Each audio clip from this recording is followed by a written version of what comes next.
हमार चलल बाया हमारे ही चली। ढेर अइले गइले गुंडा माफिया कतने बाहुबली, केहू के बस के ची नइखे। इहा राज हमार चलल बाया हमारे ही चली। ढेर अइले गइले गुंडा माफिया कतने बाहुबली, मार के गोली बन कदम बोली हरदम लाश सुता दे।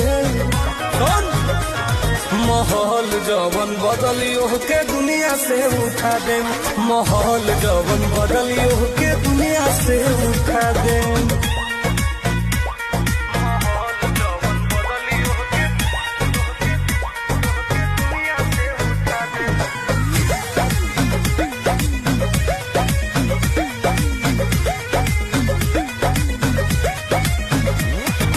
पुलिस बड़ा शासन सर